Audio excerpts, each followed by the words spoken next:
Alors que la France grelotte, le mimosa fleurit dans le sud de la France.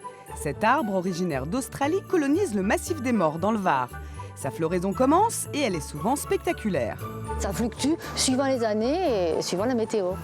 Et désormais, même dans le Nord, on peut avoir un mimosa chez soi grâce à des plants greffés ou des mimosas en pot. Souvent spectaculaire, abondant, généreux, à ne plus voir le feuillage quand c'est fleuri d'ailleurs. Un soleil éphémère car le mimosa fane vite, mais une fleuriste nous donnera une astuce pour le conserver plus longtemps.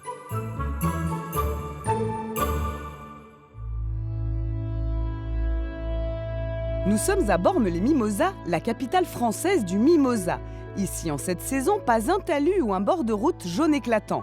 Cet arbre originaire d'Australie s'est particulièrement bien adapté au climat et au sol du massif des Maures.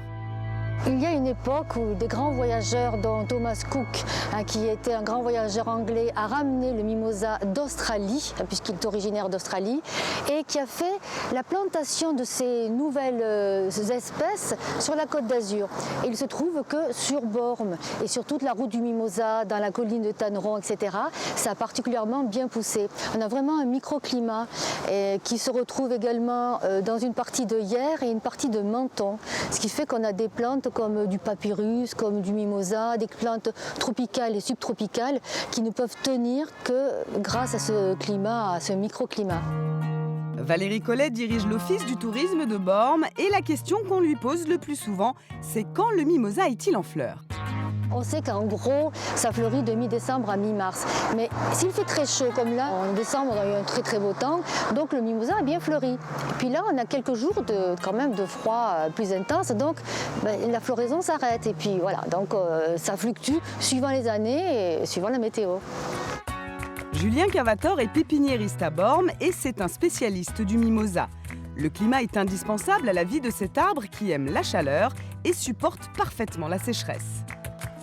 Les mimosas aiment le climat à partir du moment où la température n'excède pas -8 à -10 degrés. Ça veut dire que toutes les zones côtières de France, Atlantique, méditerranéenne, même le nord de la France, sont adaptées à la culture du mimosa à partir du moment où on se retrouve dans la frange côtière à moins de 200 mètres de la mer.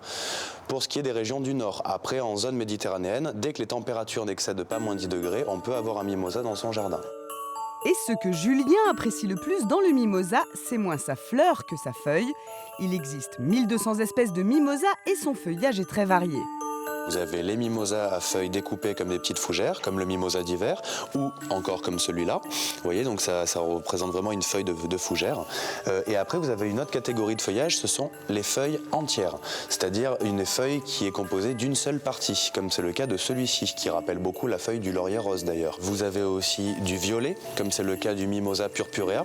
C'est la seule variété qui a un feuillage aussi ornemental. Mais pas besoin d'habiter dans le Var ou les Alpes-Maritimes pour profiter de ces belles petites boules jaunes. Julien vend aussi ses arbres en pot. On peut l'avoir en intérieur à partir du moment où la pièce est bien ensoleillée et surtout pas chauffée. Donc ça peut être une véranda, un balcon bien exposé plein sud avec une toiture au-dessus.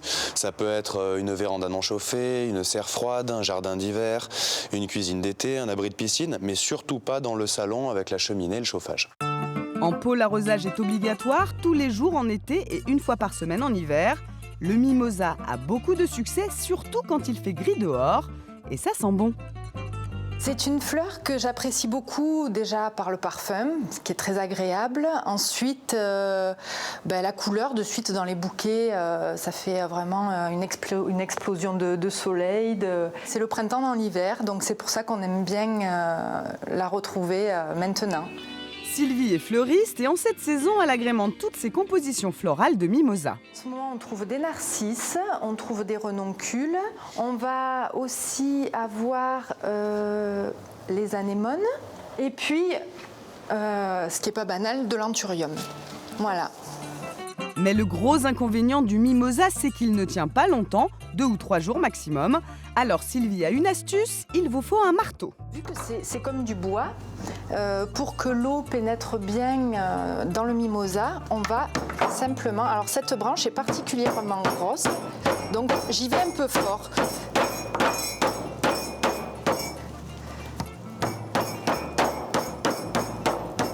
Voilà. Il faut quand même bien que la tige soit, voilà, là je peux l'ouvrir et je sais que l'eau va bien remonter jusqu'en haut. Grâce à cette technique, vous pourrez profiter de votre mimosa et de son parfum encore 3 jours de plus.